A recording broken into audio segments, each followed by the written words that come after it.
What is up, everybody? Rod J in the house, and you're probably looking at your YouTube channel wondering why on a Sunday afternoon, right? So, depending where you're at here in the States, you might be out there trying to get some sunshine, or you might be in the house trying to beat the heat. You might be at the grill, wherever you're at. Thanks for hanging in and checking out this live stream because it is a special live stream because I'm going to be bringing on Tim Weaver from the BrandWeaver out of the UK. We're going to be talking about some of the marketing type things in beer. So hopefully you guys stick around for that. As always, any questions, drop them into the comments area so we can get you pulled up here as well. And always want you guys to be part of the conversation.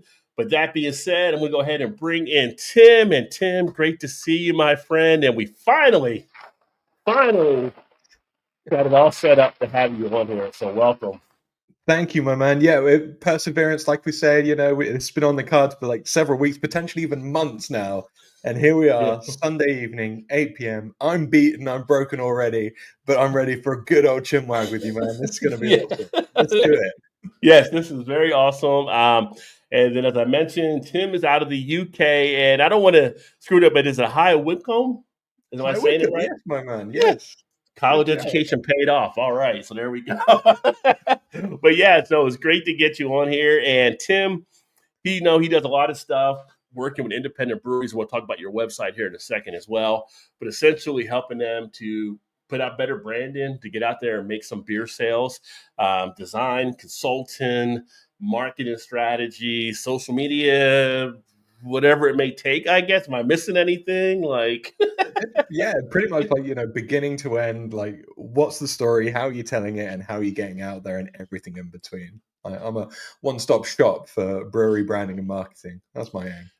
There you go. So I guess the first question would actually be, how did you even get started in this business? Like, what got you actually going there? Yeah. Okay. So like the actual brewery branding side of things, I've been fully immersed in for 24, 30 months right now. I've been in the creative industry for 18, 19, maybe even 20 years by this point. I forget how old I am. But I kind of studied at a university and college, and then went through like various agencies. My previous role was I was creative director of an agency here in the UK, and we were working all over the globe. Nothing to do with beer. I was actually a completely different sector. And then I started my own agency because I was like, I want to do something I really love, I really, really can get involved in and really enjoy and really appreciate. And so when I started the BrandWeaver, it was a case of me going, right, I'm going to reach out to all these different kind of agencies and companies and of whose products I really love. So barbecue, beer, obviously, like tattoos, the music industry, fitness. Within the end of my first year of running my agency, I'd worked with like Disney, DC Comics, Kamado Joe, Masterbuilt, a handful of breweries, some tattoo clients. I was like, dude, this is working really well. I'm loving this.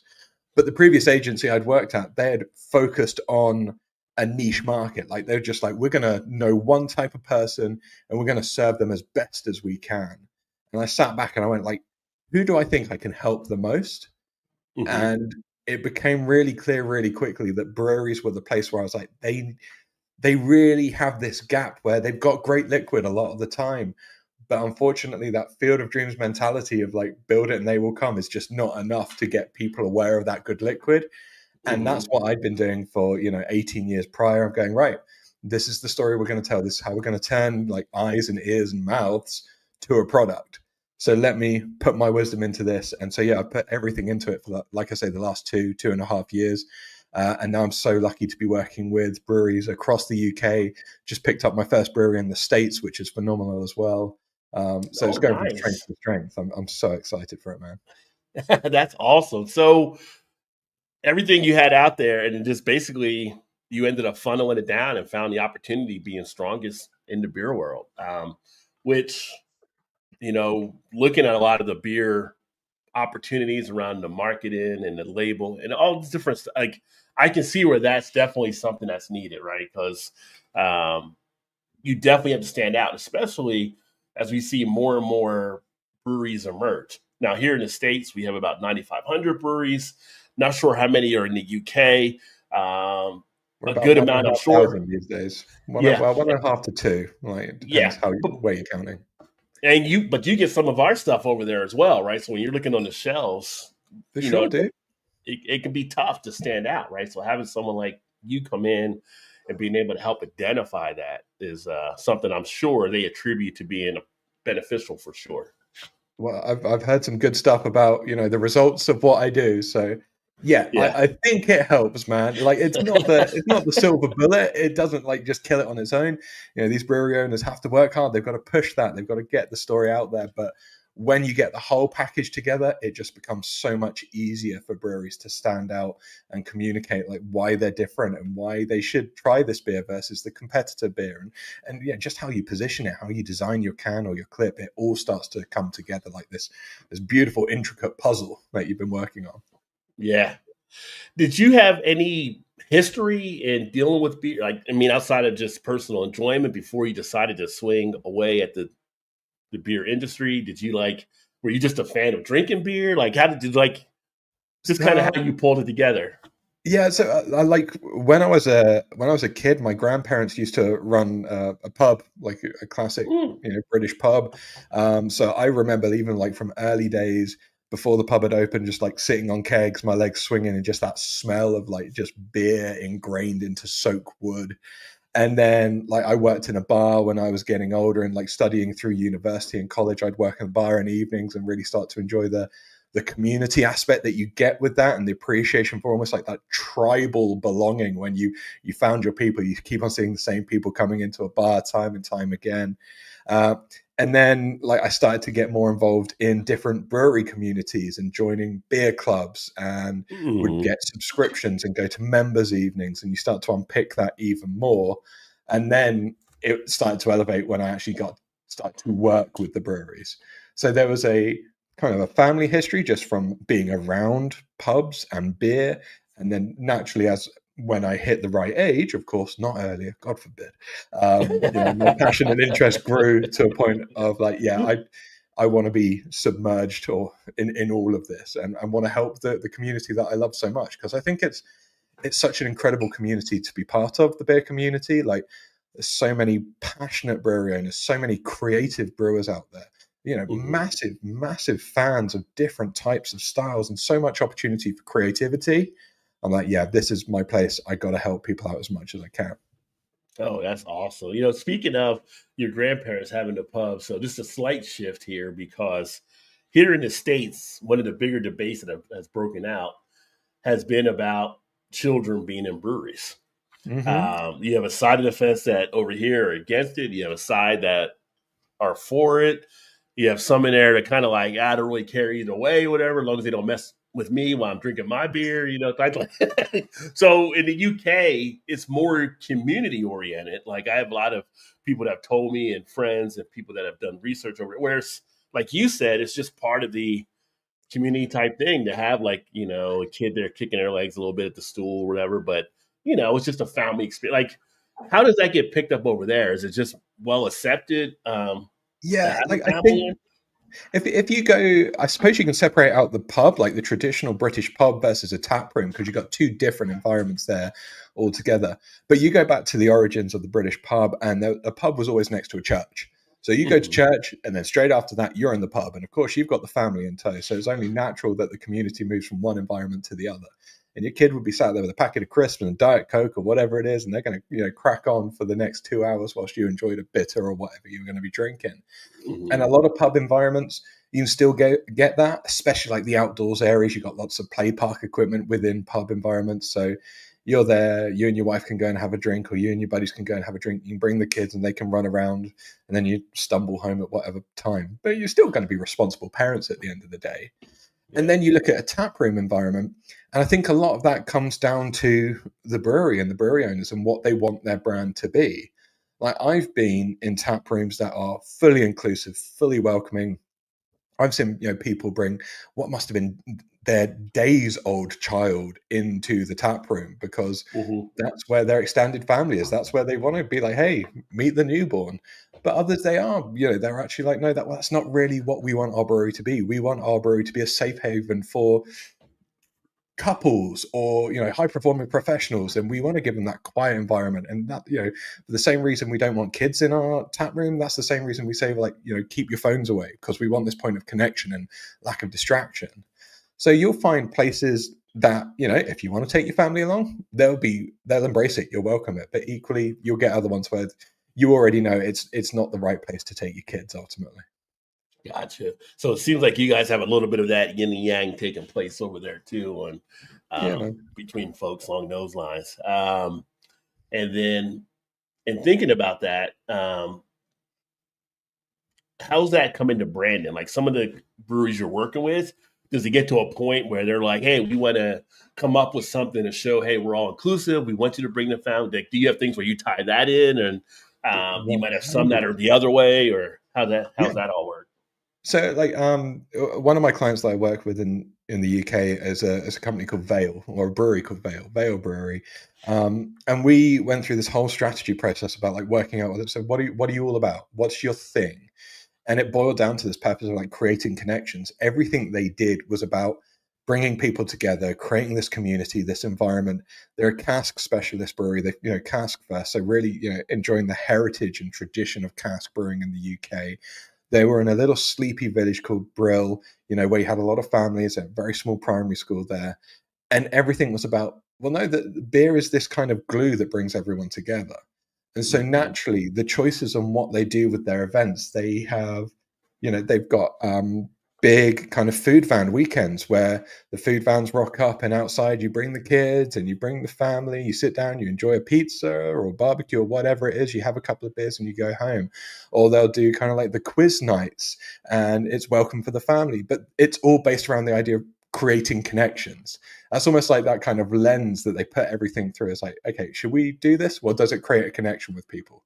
Then yes, we Mhm. should do. Equally, I've got another brewery, and it's about their purpose is it's craft, not done. And the idea being, Mhm. like, craft is important. It's handmade, it's own, it's traditional, it's original. So you're never going to see them doing any kind of like marshmallow stouts or any kind of like wacky Dubai chocolate flavored IPAs, because they don't want to do anything crazy. They don't want to do anything what they would consider daft. They want to respect Ooh. the Okay. origin of the craft and keep it at its core. So always creating that purpose for a brewery and their brand then gives them that measure of going, okay, well, does it align with what we said we are? Do we stay true to who we are? Does this work? If it does, let's crack on, let's run with it. If it doesn't, right, let's ignore it, because we've got plenty of other ideas that are going to work with this. And it just keeps on reinforcing what that brand is from that point onwards. Excellent. Yeah, that's funny you said that. I did see that the craft is stacked, and we'll show the website like I mentioned before we went on in here in a second. Which reminds me, if you haven't checked out Tim's website, it is in the comments there as well, so you can go up there and click the link. It's on the bottom scrolling too, as you can see. But it's funny with the craft is that because, like you said, the marshmallow, like here in the states, like like marshmallow stout, they'd be like, "Well, that is craft." But it depends, like, on your perspective, what you want to put out there for your image, you know. Mm. So while it is kind of a craft type thing, it's kind of like, is it like, does it fit what you want to portray?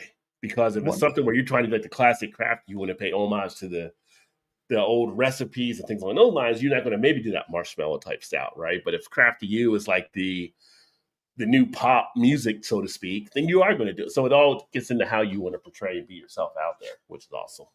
yeah, like in the Yeah. UK, the perception of what craft is a really messy territory as well. Mm-hmm.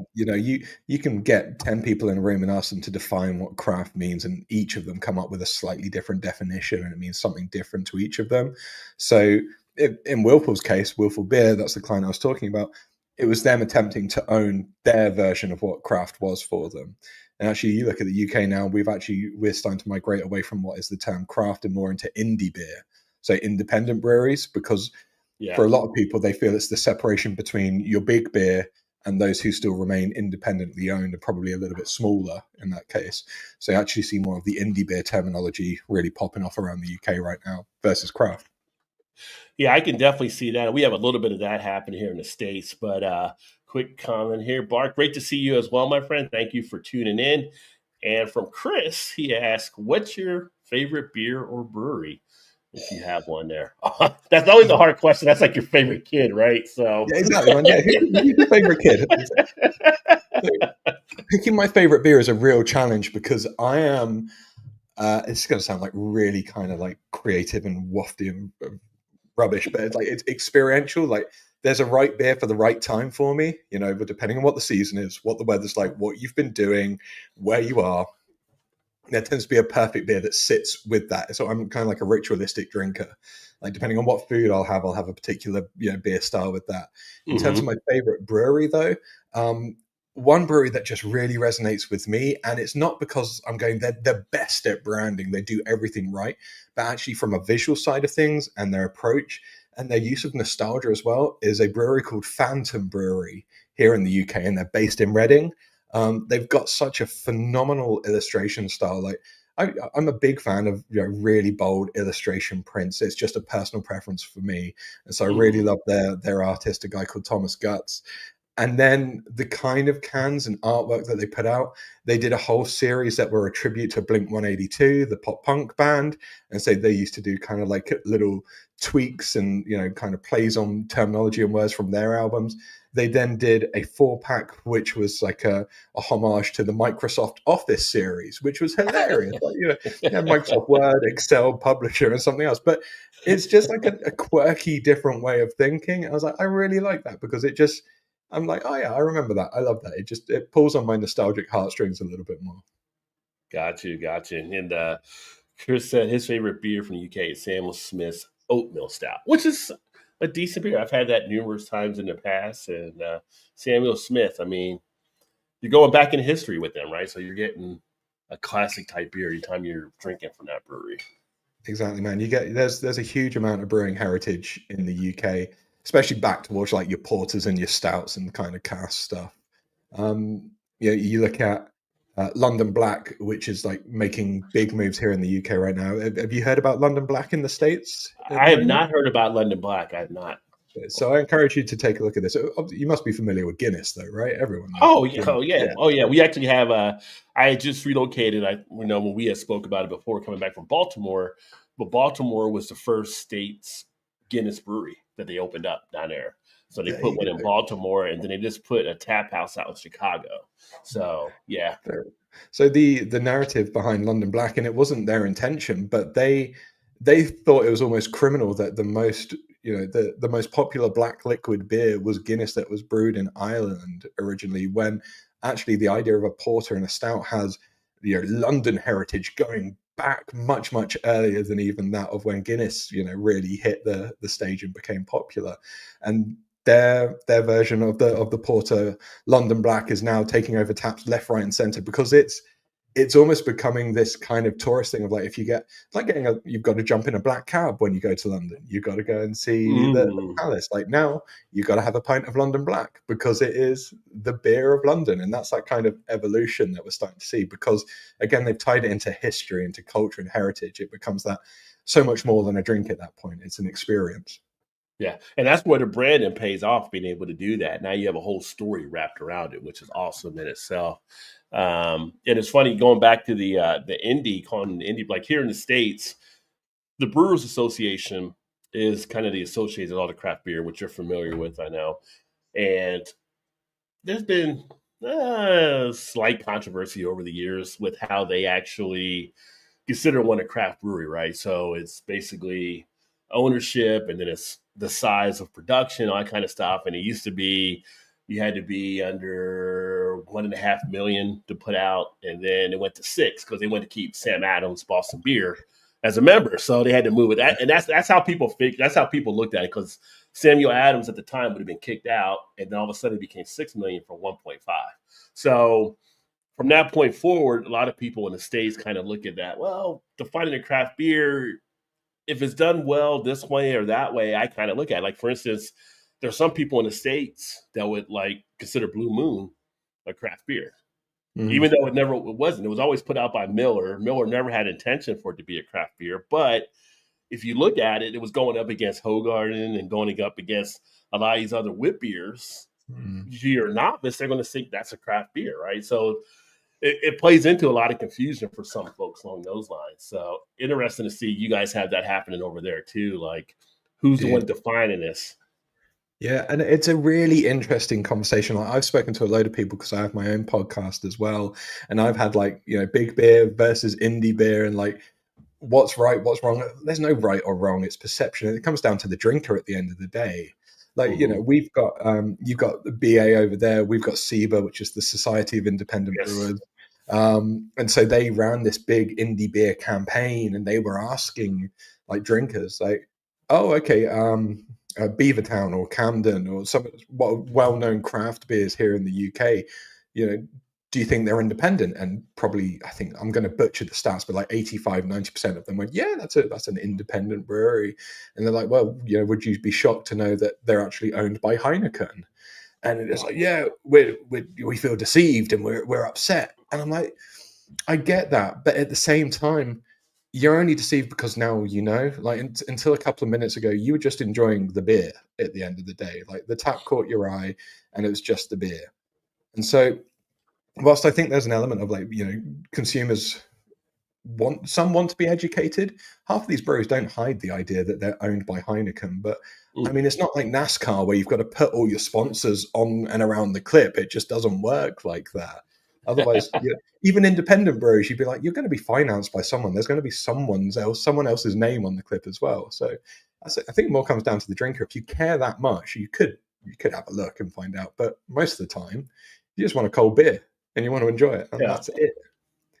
Yeah, I mean, a lot of people definitely want to do that, and we do get the supportive push of people wanting to do craft because it's the whole community feel. We're keeping the money in the community, but to your point, Lagunitas, which is a big favorite here in the States, when they got bought a few years back and went under Heineken Europe, they literally had to pretty much come out and say, no, no, no, it's not Heineken, it's Heineken Europe, to kind of make that break. Like, okay, well, that's better. As long as it's Heineken Europe and not regular Heineken, which nobody really knew the difference, right? But people were Well, kind of Europe having a and be pushback. fine. Yeah, it's Yeah, it's fine if it's completely Heineken Europe. different, right? There's a load of water between the two. Right. Like, you're laughing. But that became like a point, and then and people, I don't know, they still do good business, I think, although they did have to close their Chicago brewery where they were at and just have the one out in California now. But the beer hasn't changed, right? Mm. So it becomes a thing now that it becomes more of a general knowledge, or people going to pull back because they know it's not like just Lagunitas because they have a parent company, and Mm. then they say, well, the parent company's a company from overseas, so it's not like it's here. And it's like, yeah, but I mean, it's a whole weird type thing. It gets in your head after a point, but stuff. So our whole thing is always, if you like a beer, enjoy your beer, drink your beer, enjoy it. Like Dude, here on the channel, where it's maybe 80% craft beers that I do, I get some macros in there. I just did one out of Canada. I did the Ricker's Red from Molson Coors recently. I do other stuff. I've done the Heineken. I've done Heineken NA. I've done different things. It's like that's the fun of beer, just exploring. Now, where yeah. my heart is going to be where a lot of the craft ones to help them grow and be able to share the story. It's kind of like over here we have a chain, and it's called like Ruth Chris, which is like a steakhouse chain, right? I don't know if you have that over there in the UK or not, but No, I can't say we do. yeah, like kind of like a Morton's or thing. Like it's kind of like if you go to get a burger there, the burger's not going to be the same as it is if you go to McDonald's. It's going to be a lot Mm. better, right? And that's how craft is kind of like that custom made type feel where your macro is going to be the same thing over because they're serving for many more masses, right? So they got to keep everything the same, to Yeah, man. keep drawing. So, but once in a while, you'll eat a Big Mac, you'll eat a quarter pounder, right? You just get the yearning to do it, and it's just there's nothing wrong with mixing it up there. So I think sometimes people get too preoccupied worried about the beer they're drinking. But Yeah. we all want to support the local ones as much as we can. But if you're feeling you want to go, I know a lot of the brewers over here that when they're off work, they're throwing down a Miller High Life, or they're throwing down a Bud or whatever. It's just so. But it's also about like that big beer stuff that sometimes it's just that's the only stuff that's there, right? Like if you're going Yeah, to go to a big chain or like if you're in a different place and you haven't sought out the indie venue that you're going to, you're like, well, these are my options. I want to yeah, have a beer. I'm still going to have a beer. So it's like, well, what can I get my hands on? And at that right, point, you're like, right, just go yeah, with taste. It's like you say, yeah, champion independent wherever possible. But sometimes you just got to go with it's wet and cold and it's still a beer. So I'm going to go for yeah. that. And sometimes, those macros have nostalgia. As a kid growing up, my grandparents used to drink Miller High Life. Mm. So once in a while, I have a Miller High Life, and it's just that nostalgia moment being able to have that, right? Because when I was a little kid, they'd go give me a Miller High Life out of the fridge or whatever, and they get the little pony ones, or whatever. I get a little sip, I crack it open, get a Mm. little sip before I get. So it's kind of like a nostalgia moment when you actually have that taste and it takes you back. So there's nothing wrong with that. It's just we always say, don't be a dick about the beer. It's the big thing, right? Don't be a dick. Just enjoy it. If somebody's having something different, like I see people go to craft brewery and someone says, "Well, you have anything like Bud?" Don't make fun of that person. Let that person Mm. enjoy what they want to enjoy. But as your chance as an opportunity as a brewery to say, no, we don't, but here's something that might be close to you, and introduce them to a golden ale or a blonde ale or something that might be close. And that's how you start getting people turned over. So in what you do with some of the branding, do you get into a point where you get into like maybe training staff on the things like that, like showing them how if a person comes in and asks for something like this, here's a chance to tell your story by doing this, this, and this. Yeah, it goes all the way through the touch points, and like actually having staff who are so, I don't know, involved and immersed in the brand and really appreciate the brand as well goes a long, long way, because ultimately they're an extension of the brand. They're your sales team, they're your marketing team as well. And so what we look at a lot is around tone of voice and language and phrases that you're going to use. So that actually helps to educate the drinker and the consumer a lot of the ways. So Mm-hmm. a big thing about branding beyond the visual stuff, and everyone goes, well, it's all about what you put on the clip or on the can. It's like, well, no, it's what you say and how you say it as well. Like some of the best brands, you can read a piece of copy written by a brand and not even have to have the company name in there, and it's that business. Like Mm-hmm. my prime example is, imagine if Yoda from Star Wars opened a brewery, right? And he wrote a social post. Like you would know that was the Yoda brewery just from the way he spoke, right? Right. That's the Mm-hmm. language he uses, the tone of voice. Like every brewery needs to be able to have this pattern, this banter that they can whip out, and you just go, yeah, I know it's those guys. They're playing. And so we want that not only online, but through whoever's communicating to you across the bar. And then the other things we look at is not just what you put on the front of the clip, but actually the reverse of the clip, the side that's facing your bar people. Like, what are the tasting Mm-hmm. notes, or what is this similar to? So if someone does come in and they say, oh, have you got anything like Coors or like Bud? This is your opportunity to go, well, this is our lager, this is our Pilsner. It's not completely the same, but X, Y, and Z. So there's that wonderful kind of training opportunity. And it's these little reminders. But the same thing for like what you put on a beer mat or a coaster or a bar runner. Each and every touch point is that wonderful opportunity to educate or entertain your drinker, or a combination of the two. So Yeah. it's putting it all the way through. So not just people behind the bar, but everything in your bar as well keeps on telling the story of your brewery and convincing people to stick around and enjoy it more and have another beer.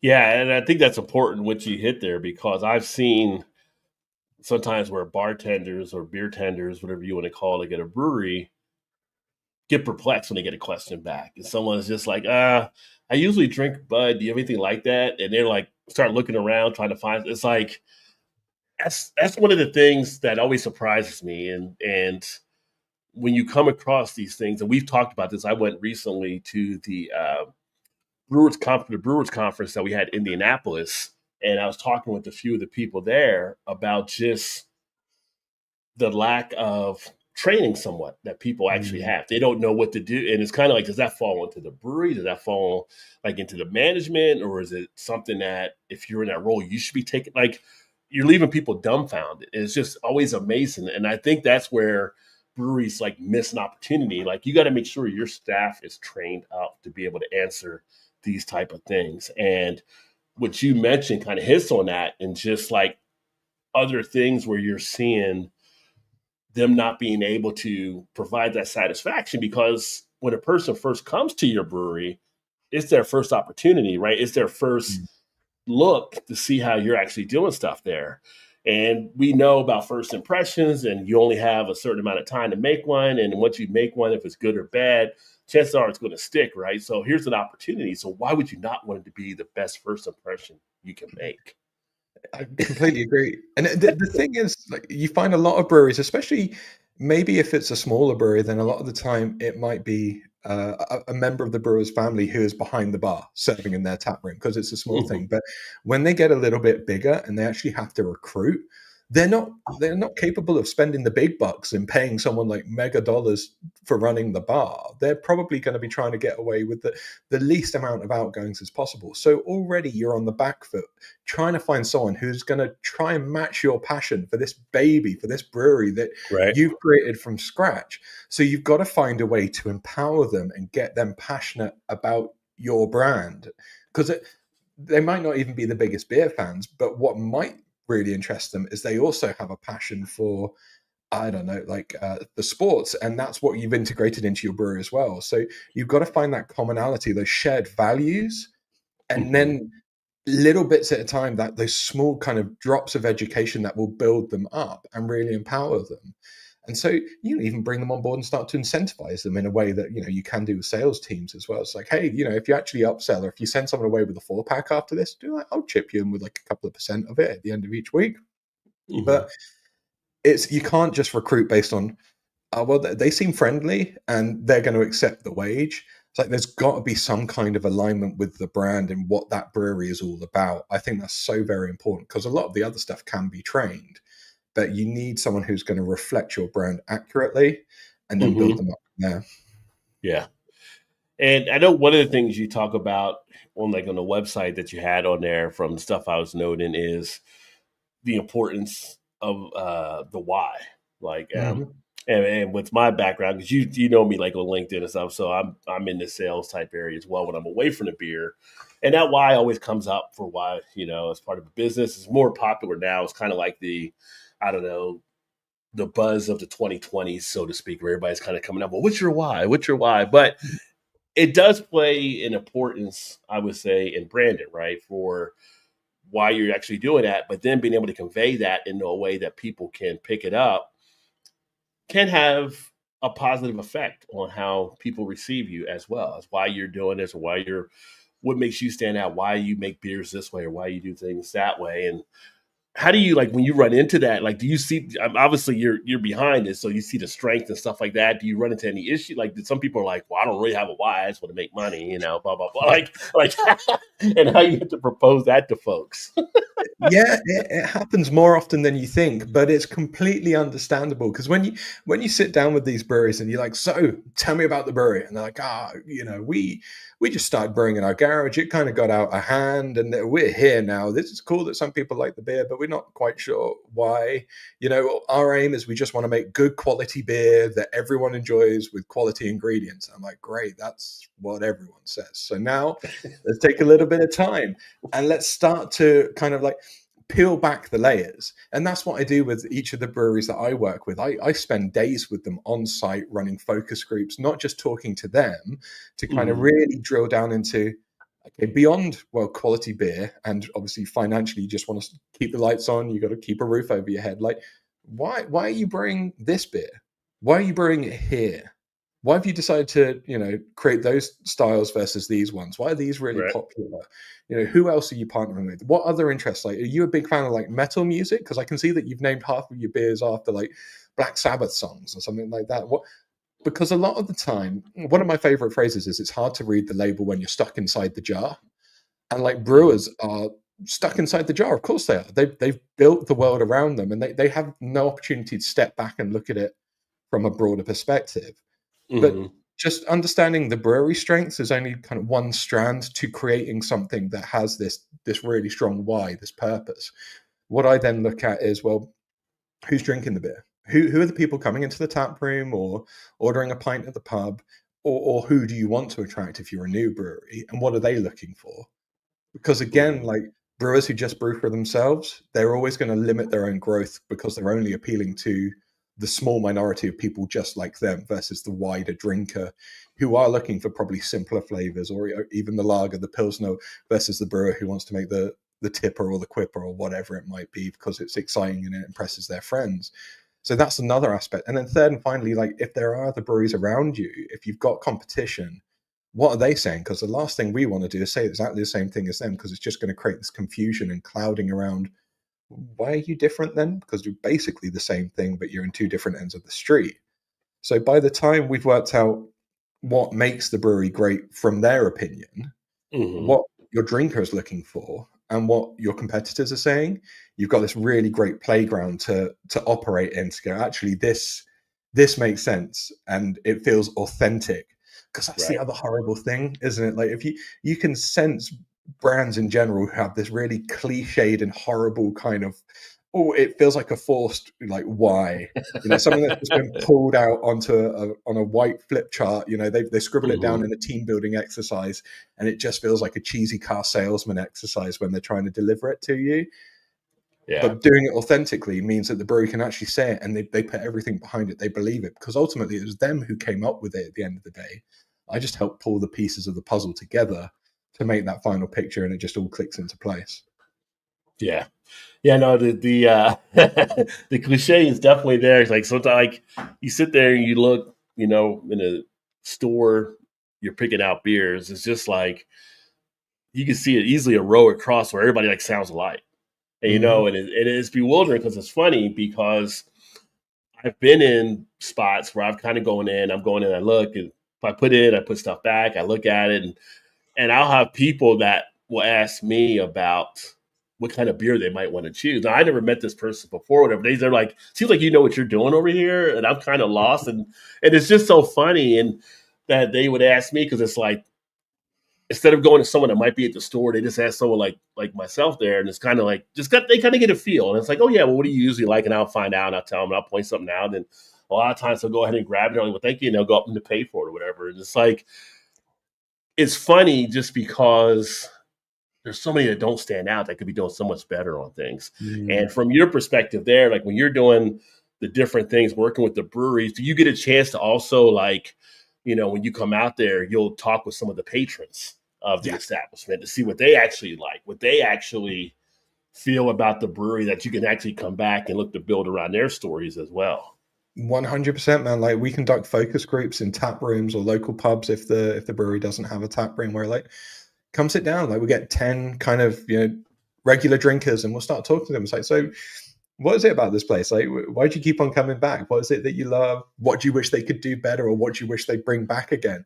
Because that stuff is so important. Mm-hmm. And so many breweries probably don't spend enough time just talking to their drinkers and listening to them about this. Yeah, naturally, you want you want your drinkers to go, this is the best pint I've ever had. Thank you so much. I couldn't possibly dream of drinking anything else. I'm going to put this in my cereal in the morning. Like, I can't get enough of it. But if what you really need to do is kind of like take a little bit more time. It's like, so why'd you keep on coming back here? Like, what other breweries do you like going to? Or is there anything else that you reckon we should do or you'd love to see happening at the brewery? Because that stuff is gold. Because the Mm-hmm. more repeat messages you start to get, you're like, okay, I feel like there's something going on here. And it can inspire events that you run at the tap room during your quieter days. Or it Mm-hmm. can inspire a beer release that you've never done before. Or it might, prompt you to bring back a beer that you haven't brewed in the last 2 years. Or you might find a new partnership or hear about another company that's opening up that you could really start to connect with, or a food fan and bring in. And all of that is just from having a conversation with your regulars and your locals and being like, Yeah. so what's going on? Tell me more. And how many like do you think like the brewery owners are actually surprised when they get the feedback like, I didn't even realize that, or I didn't even know that. If you have a good amount of percentage that are like just surprised by the responses when you come back with them, and they're I like, don't know if it's surprised is the right word. I think more a sense of like an enlightenment. They're like, hmm, really interesting. Like, you get a lot where they're like, I'm so glad we did this. This is mm-hmm. really interesting. Oh, that's fascinating. It's really helped me. So sometimes it might not just be the brewer who sits in on these conversations, but they might have someone who, I don't know, does their sales, or they've got someone who does a little bit of social content, and they might join in. They're like, oh, that's really cool. Like, that's a really interesting idea. I should tap into that. I should do more of that. So more insightful, more aha moments versus them going, oh my goodness, I had no idea. Like, that Yeah. shock horror. Um, the time may come where they're, absolutely gobsmacked. This groundbreaking revelation has been announced by one of their regular drinkers. But up until this point, it's just helpful insights they're getting from it. No, that's awesome in itself. And actually, let me go ahead and pull up the website here because I haven't pulled that up yet. So I'm gonna grab that here so we can take a look at that. Um, And so, again, this is the website for Tim, the brand weaver. Link is in the comments, link is down below, scrolling as well. But on the website, you talk about the different things that you actually do to discover the creations. And these are some of like the designs and stuff you come up with working with breweries, which I love. Like on this one here with Veil, I'm going to use as an example, just the brightness and the vibrancy of the colors is eye striking, right? And the simplicity of the label in itself. One thing we talk about on the channel from time to time for beers we do is ABV being listed on the can, right? And I'm not sure what the laws are in the UK, but in the States, we have some where they don't have to list ABV or they don't list it on there. But if you're going to list it, like having the bold where you can easily stand out, being able to see it right there, having the right background against it. I'm a judge for what the craft beer marketing awards as well the last few years, and this is like one of those eye popping designs that is okay. If I'm looking to buy some beer, I'm looking to see what they may have. Where these type of things will actually catch your attention. We get some that might have a design on it, but a whole bunch of writing. But sometimes simplicity is better. Simplicity can Mm. sometimes give you more, right? So just the eye popping designs that are on here. This one here with Willful. It's you got a nice eye to working with the folks here and catching the colors, catching the vibrancy, which I definitely can appreciate there from seeing the artwork that you've actually put out and working with the different breweries. Not much of a question in it. It was more just kind of like it's cool to see what you're actually doing here. But what kind of responses are you kind of getting there? I mean, these are ones that obviously they're case studies where you're seeing definitely some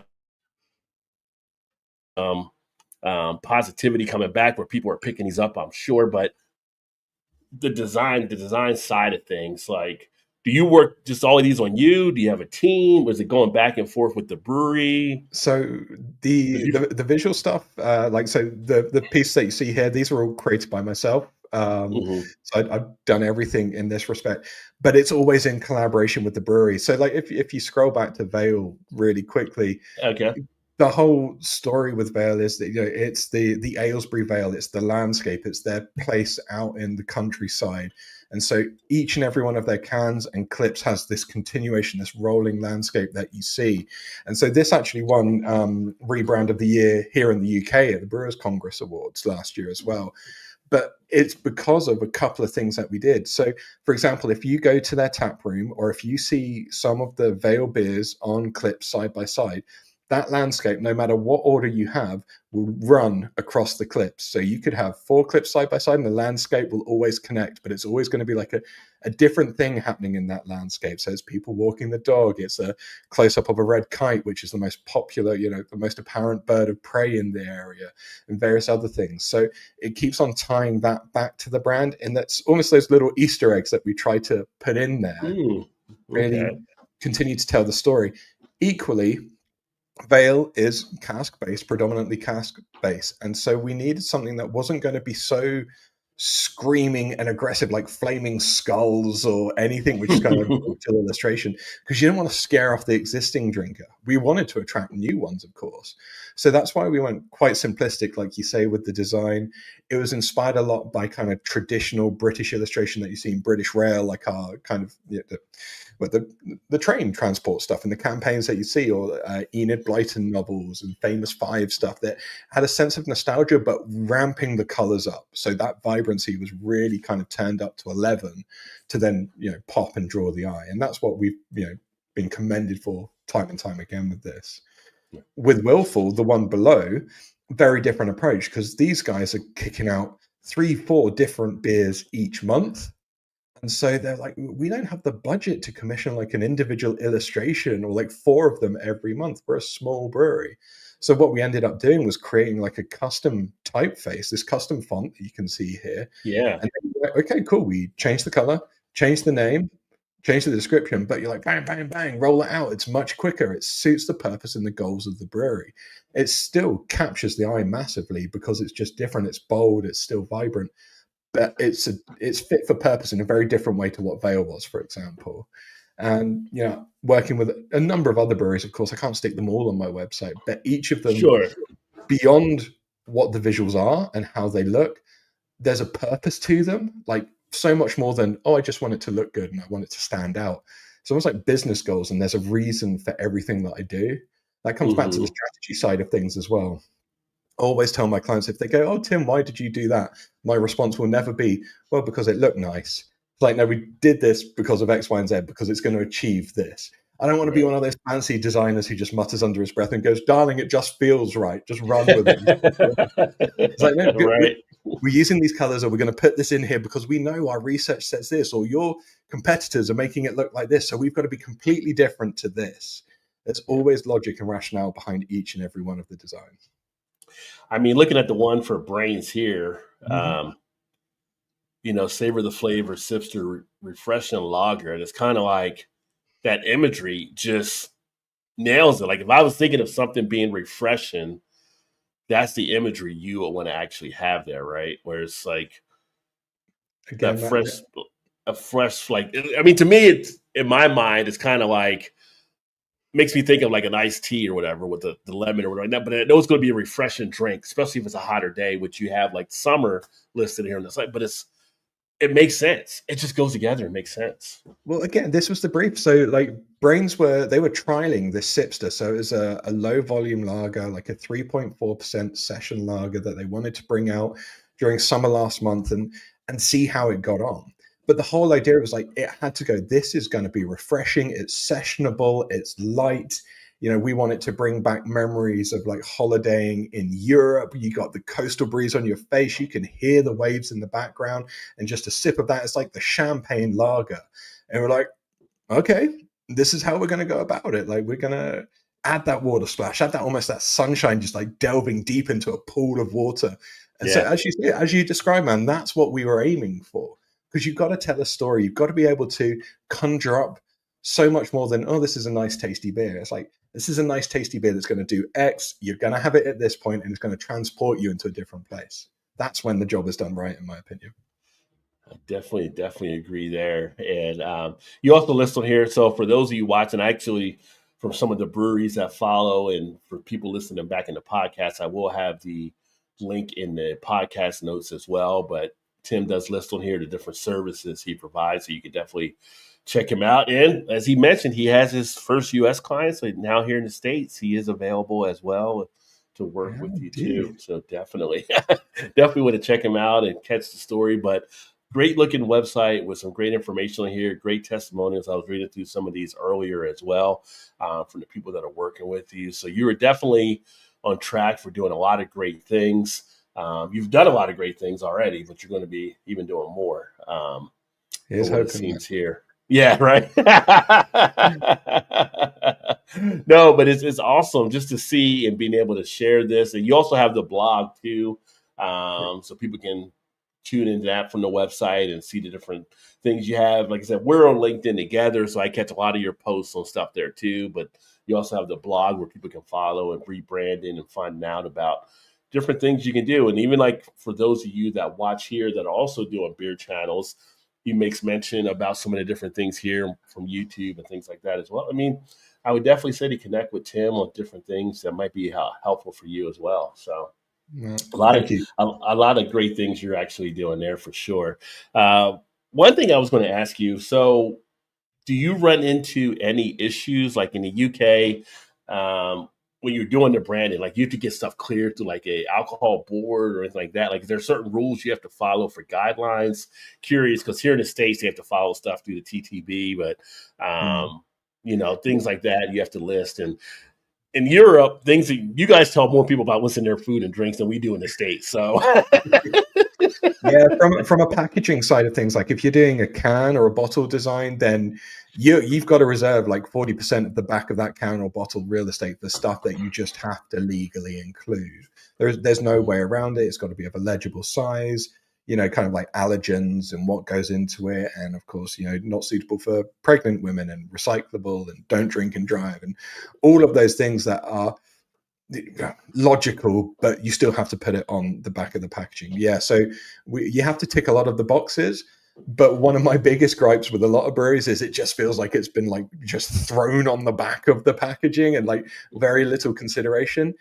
And I think, like you said earlier on, Rod, the idea that you'll go into a bottle shop and you'll pick up a can, you'll have a look at it, and then you might put it back. Like the front of the can is going to catch your attention, but the back of the can, that might actually seal the deal. Like you flip it around, you're like, oh, cool, I didn't know this about this brewery. Or maybe it's got a little flavor diagram or a little breakdown of what you can expect or when you can drink it. Like that is still such an important piece of real estate that you could need to put on your can and make the most of.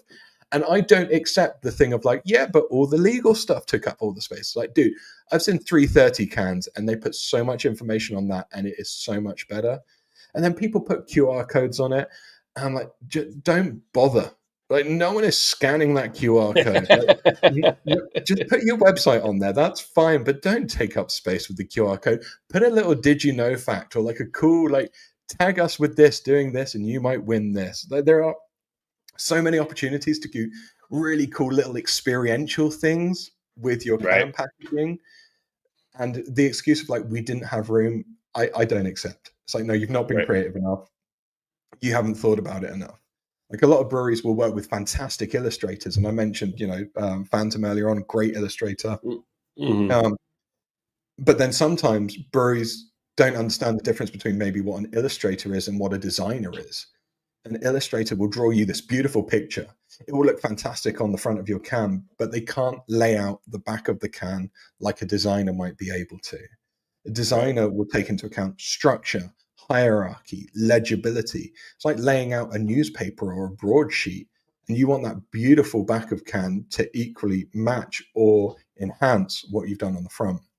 Apologies, I realized I just went off on a rant there when you just asked me about what you have to put on the back of the can. Man, it really grinds my gears sometimes.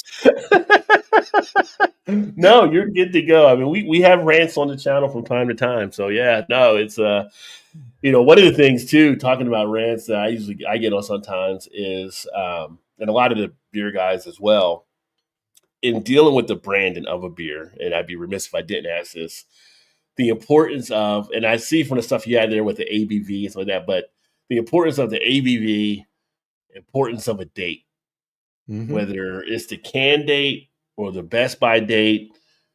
I feel like everything should be dated. Now, I don't know in the UK if that has to be the case. In the States, it doesn't. So sometimes you'll get a beer, you'll pick up a can of beer and you'll look at it. Oh, it looks good, looks intriguing. It's an IPA, double IPA, whatever. You're like, I got no date on it. You put it back. Okay. So people will lose sales because things aren't dated here in the States. And in fact, when I was at the beer conference earlier this year, I was talking to this about one of the people that was at a marketing panel, and we were going through how to design the label and kind of stuff. And I was talking to him afterwards. I was like, everything you did was great, except the one thing you didn't note on your thing was the date. And he was like, how did I miss that on there? Like, the importance, he actually understood what I was saying, like, because there's certain styles. Now, if you get like an imperial stout and it's 11% ABV, most people will go in and get it because they know they can hold that for a good amount of years, right? You can hold that for as long as you want before you have to enjoy it. But if it's like an IPA, if it's like a wheat ale, if it's some other type of style, no date, you lose sales. So he was updating notes to say for the next one to have that updated into it. But it's kind of like, do you run into that over there in the UK? Is it a requirement to have a date on the can, or is it something you push for people to have, or anything like that? No, we don't have that conversation as much here in the UK about the date side of things.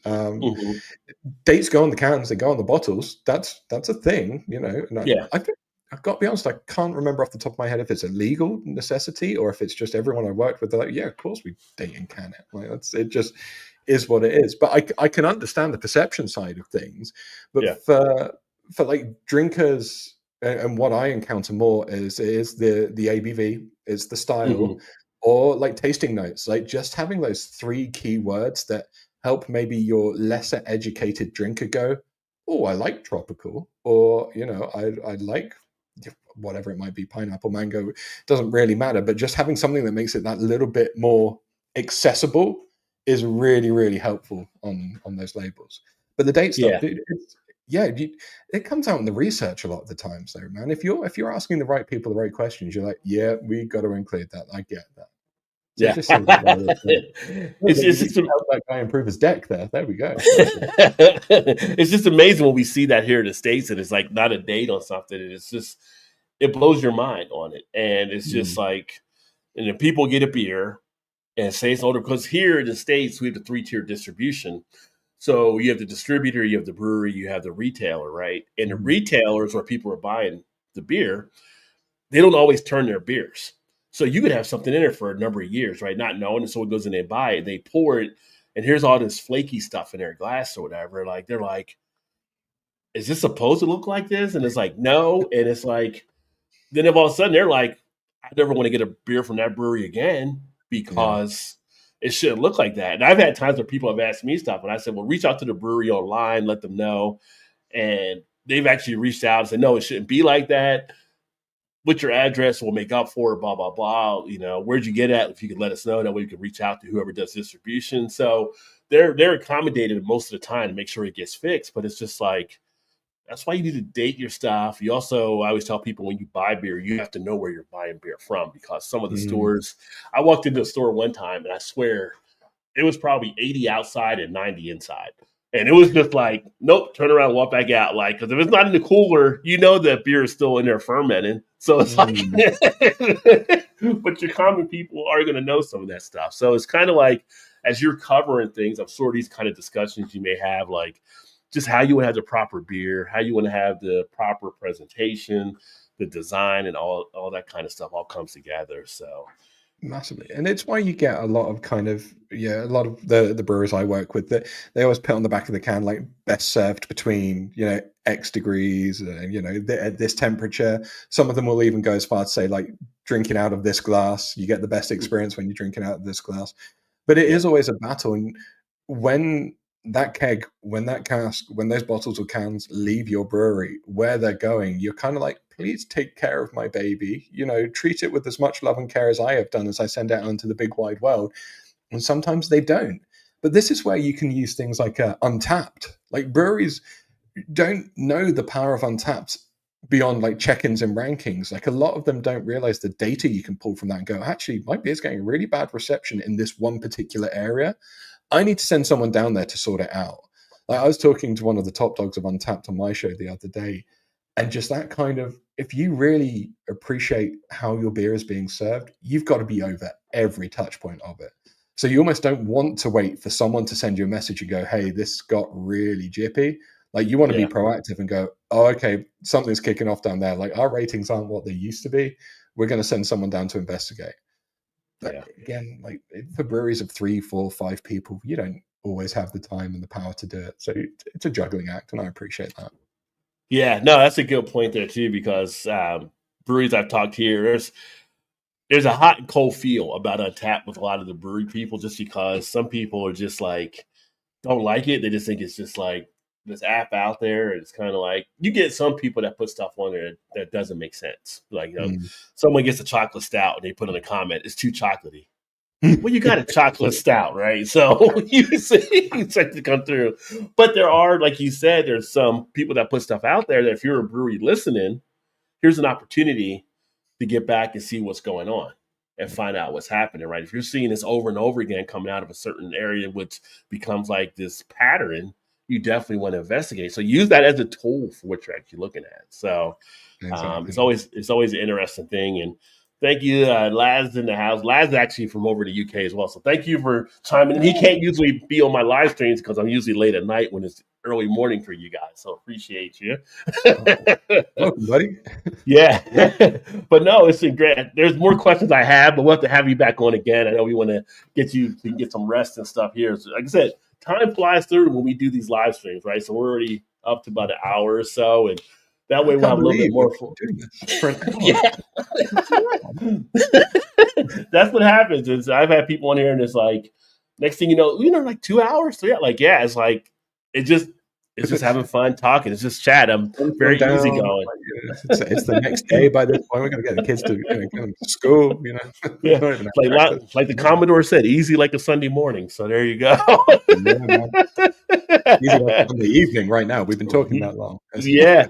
But anything you want to add in closing, Tim, and then it would be remiss of me not to push all of the content that I do. You were very kind to throw up my website on here, but as you mentioned, if you are a brewery owner, please do check me out on LinkedIn. I try and post 5 times a week. All of them are always based around brewery branding. I've got an email newsletter that goes out twice every week. If you want to find my podcast, it's called Branding for Breweries. And surprisingly, it just focuses on the branding, marketing, and sales aspects of the brewery life. I bring guests in from all over the world. We have conversations about it all. I'm on Instagram as well, Branding for Breweries. Basically, if you type in Tim Weaver, Branding for Breweries, or the BrandWeaver, you will find me everywhere because I'm prolific at creating content, and it's tiring, but I do it because it helps everyone out there. So yeah, grab my free downloads. Please sign up for the newsletter because it's about giving, because I genuinely want to help as many indie breweries out there as possible. That's my mission. I think it is criminal that only the big breweries have the big budgets and can stand out and do great branding and marketing. I'm here to help the smaller guys and girls out there to get their message out there with as much free content as I can and the services that I provide. Mic drop. Excellent. I gotta get a sound effect for a mic drop in there. Yeah, but excellent. Well, I definitely appreciate your time coming on. And again, we'll get you back in here again for another one.